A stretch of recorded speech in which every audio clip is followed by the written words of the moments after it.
Hi everybody.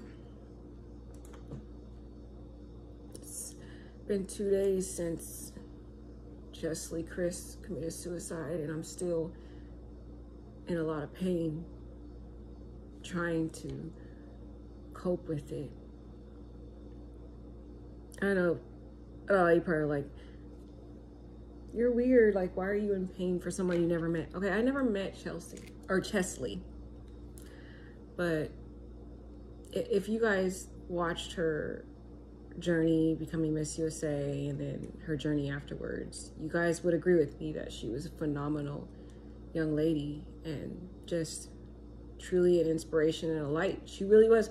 I know a lot of people say it's cliche when someone passes away, they always say they're a light and all this, but she really was. If you watch her videos, she was always full of so much joy, allegedly, and just happiness, and her joy and bubbly spirit made you happy just watching her, you know. And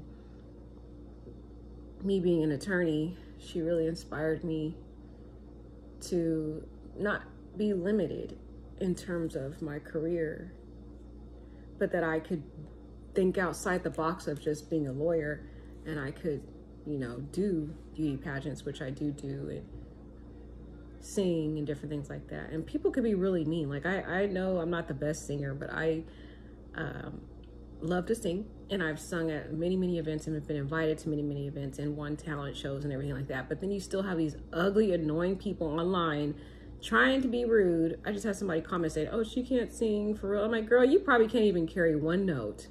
So it's like people like that who are just ugly human beings who have the audacity to judge you, talk down upon you. I think that got to her, and I think she was dealing with depression related to her family situation, dynamics in her family, and just the idea of growing old. I don't think she really came to terms with that. She just turned 30 last year, and I don't know any of you guys, but when you do reach that age of 30, it could be a scary thing, you know, like you don't really know what to do at that age, and you know, what's the rest of your life mean? And if you don't overcome that depression, because a lot of people go through depression when they hit 30.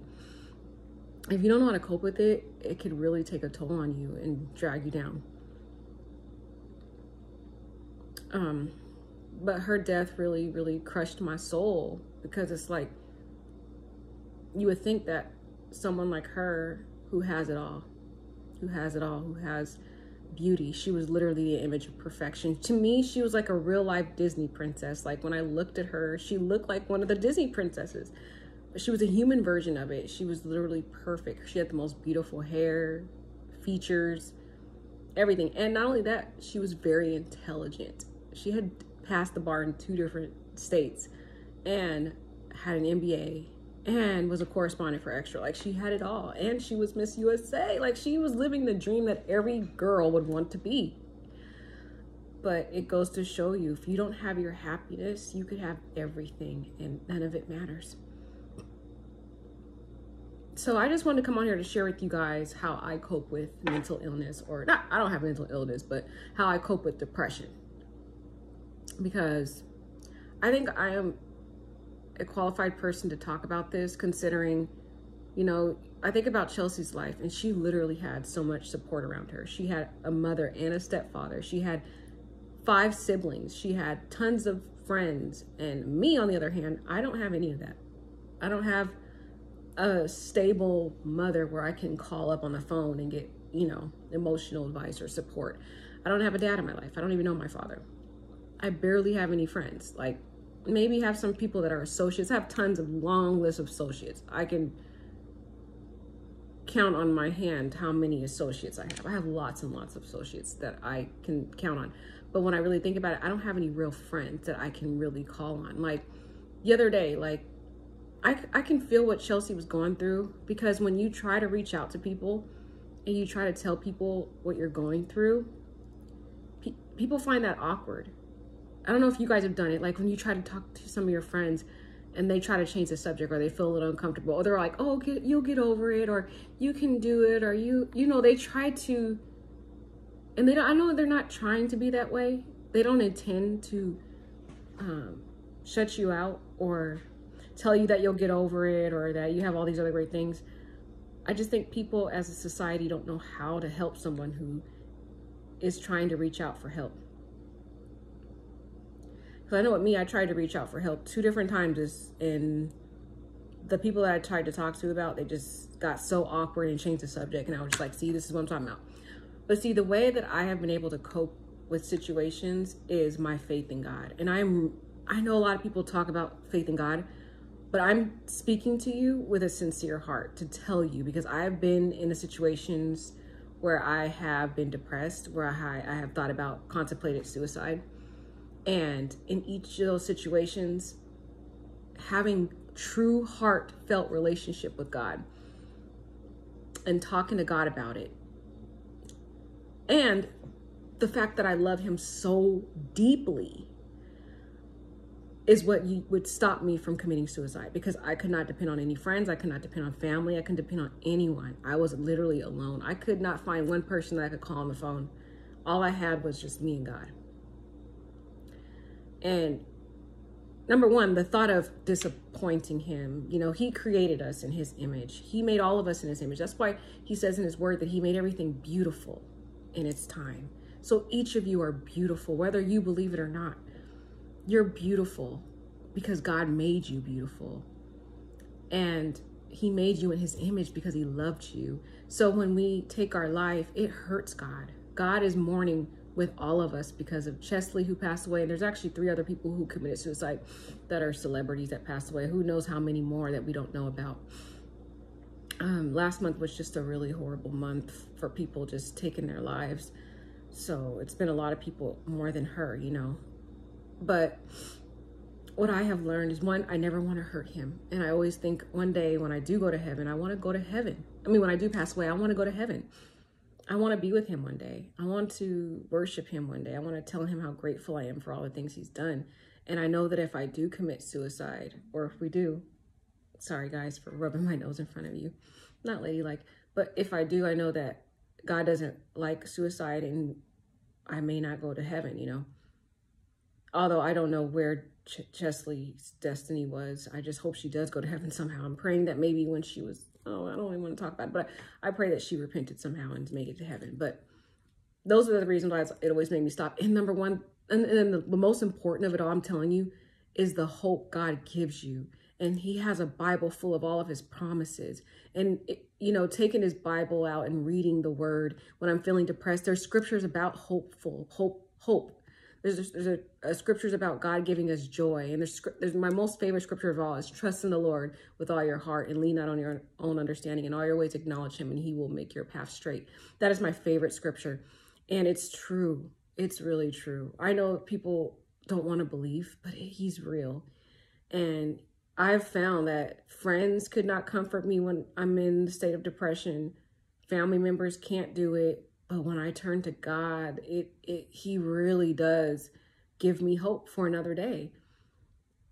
And even if you're going through a situation, you have to realize that situation will change.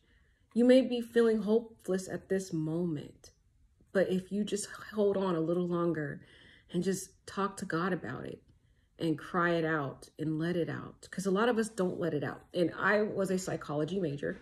And one of the things I learned in psychology is that you have to acknowledge your feelings. A lot of us don't want to do that, especially being an African-American woman. We are taught in society to be that, they call us the strong Black woman.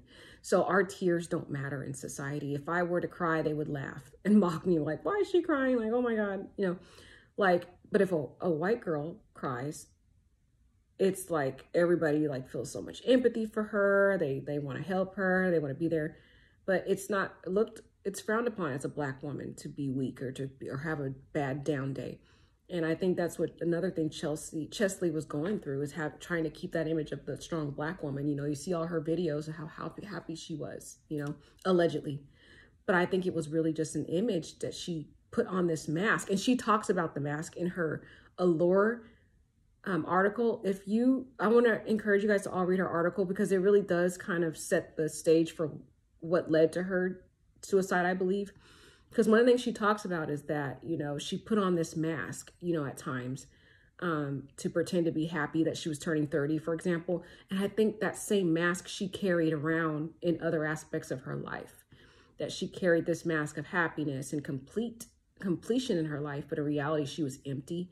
She felt alone. She felt that at age 30, probably that she should be married by now with kids, probably because that's what society taught her, or other different accomplishments that she may not have had at age 30, and now she's turning 31. And I think that was one of the factors too that came into play, because she talked about her obsession of under 30 lists, and, you know, under 20 lists, and all those lists that you have to accomplish certain things and you don't accomplish those things because society teaches that as that. And I think that really took a toll on her.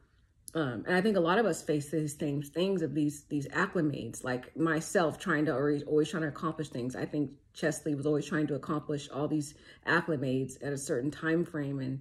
And a lot of us go through that. And I think that we need to realize that the expectations that society has on us or other has on us really doesn't matter. That's what I've learned in my life. You know, I stopped caring what people thought about me. I stopped caring. I stopped caring about society telling me I had to be married at a certain age, or society telling me I had to have kids at a certain age, or society telling me I had to have this, and that. I stopped caring, and I started realizing that my joy matters more to me than what someone else thinks. And I think we need to change our mentality. We need to change the way we view or what people think about us. Another pressure that I think Cheslie dealt with is family pressure, her being an attorney, me being an attorney. I know what she dealt with in her family because I dealt with it, of having parents constantly pressuring you to stay in law. I guarantee you she probably had her parents, her stepdad's also a lawyer, pressuring her to go back to law. You know, well, we have this image of someone being a lawyer just being this high career, but as a Black woman, I can identify with her. I dealt with a lot of discrimination as an attorney, and she did too. I remember going to court in different places, and the judges, who were so annoying, would tell me ask me if I was the secretary or the paralegal. They never thought I could be the attorney.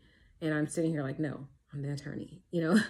Or they question your intelligence or your capabilities, or they constantly have these images of what they think a Black person should be, and we really aren't. Or one thing that really got on my nerves, because I speak in an articulate way, they think that, oh, you're not conforming to what a Black person speaks like, so you are speaking like a white person. And it's just like all these different microaggressions, just like she was talking about, is what I face as a Black attorney. I know a lot of Black attorneys dealt with it, but I think she felt alone because no one took the time to listen to her. And now that she's gone, all these Black attorneys are coming out saying they felt the same way. If we would have just wrapped her around our arms and talked to her and said, you know what, I agree with you, I'm going through the same thing you're going through. If she had many people that believed in her to talk to her about the struggle she was facing, I don't know, maybe it could have been different. If you looked at her TikTok, a lot of people kept asking her why she was quitting law and she should stay in law. And I had the same pressures on me. People keep telling me, why you don't want to do your career or whatever. And it's like, sometimes we have enough. We have enough of being constantly ridiculed and harassed and discriminated against. And so it just really hurts. But I just wanted to come on here to share that with you guys, that number one, we need to stop allowing society's expectations to dictate our future and our happiness. Number two, we need to rely upon God to get through our struggles, because I promise you he will be there. And number three, we need to stop running away and having those awkward feelings when our friends and family come to us when they're struggling. We need to stop saying they'll get over it or they can get through it. We need to just listen and love them. And number four, always be truthful to how you feel. Never run away from your feelings, because if you do, it will eventually become too much for you to bear. All right. God bless you guys. Toodaloo. Like, comment, and subscribe. And if you say anything mean on my post, I'm going to delete and block you. All right. I just have to say that because sometimes people can be so mean. And I can't imagine what people like Cheslie and other celebrities go through. I'm so glad I'm not a celebrity, because just the little posts I get from people is just like, dang, imagine getting millions of those from just disgusting people out there. It must be a benefit to not be a celebrity. We should always be thankful for what we have and not covet other people's lives. All right. Love you guys. Toodaloo. God bless you.